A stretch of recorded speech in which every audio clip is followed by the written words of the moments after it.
So how many of you know the history of botulinum toxin? We know that it's a toxin that's derived from Clostridium, which is a form of a bacteria.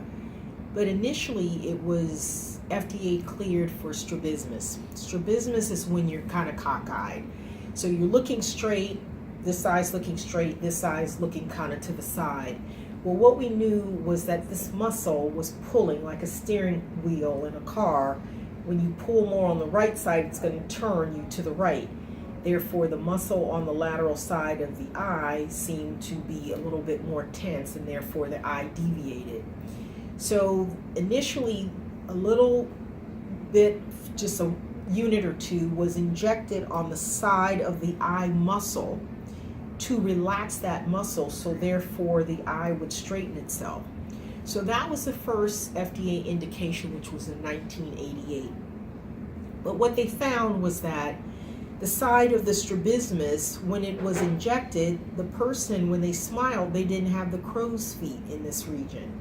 So that led to further research and development of Botox cosmetic, which in 2002 was FDA cleared for cosmetic reasons.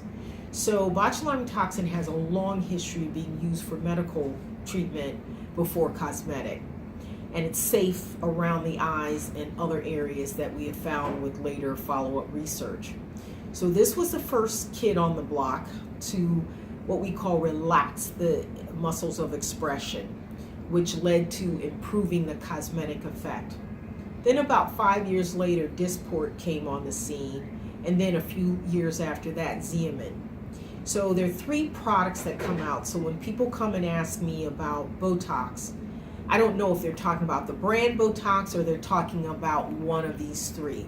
Just recently, February 1st, there was a new FDA cleared botulinum toxin, which is called Jeuveau.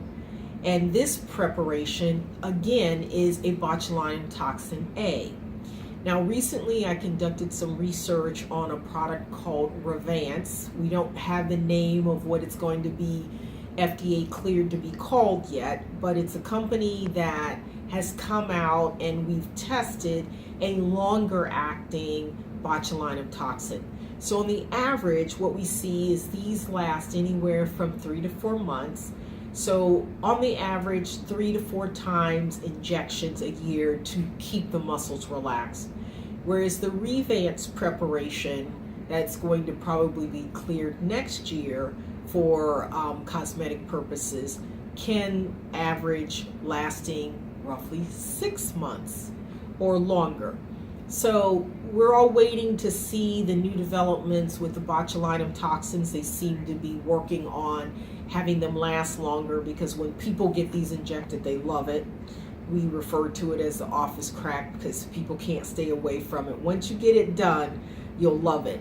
So if you can look at my forehead here, I can frown, but my muscles aren't buckling on each other.